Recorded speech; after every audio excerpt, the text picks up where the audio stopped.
Hi అండి, అందరు ఎలా ఉన్నారు? బాగున్నారా? అందరూ బాగుండాలి, అందుట్లో మేము ఉండాలండి. నేనైతే ఈరోజు పప్పు టమాటా చేస్తున్నాను. దానికోసం అయితే పప్పును ఒక 10-15 నిమిషాల ముందే నానబెట్టి ఇలా పెట్టుకోండి. నేనైతే పొట్టుపప్పు యూజ్ చేస్తున్నానండి. ఓకేనా? పప్పు మునిగేదాకా వాటర్ పోసి పెట్టుకోండి. దీంట్లో కట్ చేసిన టమాటాలు ఒక 3 వేసుకోండి. కట్ చేసిన ఒక ఉల్లిపాయ వేసుకోండి. ఇందులోనే కట్ చేసిన 2 పచ్చిమిర్చి వేసుకోండి. కొద్దిగా కరివేపాకు వేసుకోండి. 1/2 టీ స్పూన్ పసుపు వేసుకోండి.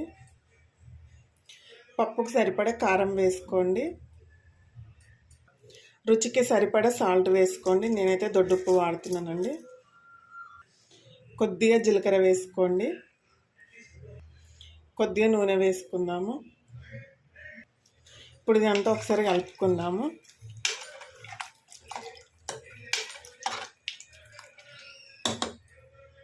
ఇప్పుడు దీన్ని మూత పెట్టేసుకోండి. స్టవ్ ఆన్ చేసుకొని స్టవ్ పైన పెట్టుకున్నానండి. ఇప్పుడు ఒక 5-6 విజిల్స్ రానివ్వండి. నేను పొట్టుపప్పు వాడుతున్నాను కాబట్టి త్వరగా ఉడకదు. నేనైతే ఒక 6-7 విజిల్స్ రానిస్తాను. చూడండి, పప్పు ఉడికేలోపు కొద్దిగా అంత చింతపండు నానబెట్టుకోండి. టమాటాలు వేసినాం కాబట్టి పులుపు ఎక్కువ అయితే బాగోదండి. దీన్ని నానబెట్టి పక్కన పెట్టుకోండి. పప్పు అయితే ఉడికిపోయిందండి.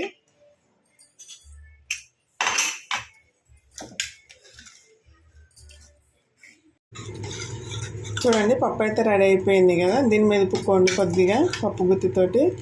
ఓకేనా? దీనికి ఇప్పుడైతే తాలింపు పెట్టేసుకుందాము. 1 స్పూన్ నూనె పోసుకోండి.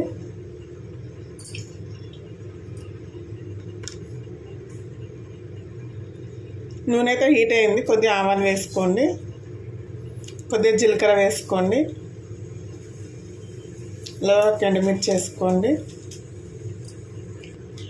4 ఎల్లిపాయలు వేసుకోండి. కచ్చాపచ్చా దంచేసుకోండి.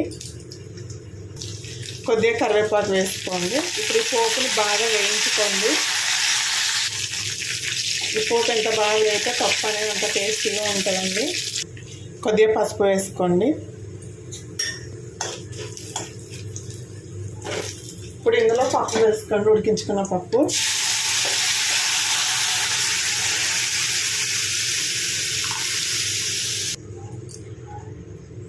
ఇందులోనే చింతపండు రసం వేసుకోండి. ఇప్పుడు ఇందాక నానబెట్టుకున్నాం కదా, ఆ రసం వేసుకోండి. కొద్దిగా ఒక 2-3 మినిట్స్ మసలనివ్వండి, సరిపోతుంది. చూడండి, టేస్టీ పప్పు రెడీ అండి. చాలా బాగుంటుంది పప్పు ఇలా వేస్తేనైతే. హైలో పెట్టుకుని ఒక 3 మినిట్స్ ఉడకనివ్వండి పప్పునైతే. చూడండి, పప్పు అయితే రెడీ అయిపోయింది. పప్పు రెడీ అయింది కదా. వీడియో కనుక నచ్చితే లైక్ చేయండి, షేర్ చేయండి, అలాగే సబ్స్క్రైబ్ చేసుకొని సపోర్ట్ చేయండి ఫ్రెండ్స్. ఓకేనా? మరి బాయ్.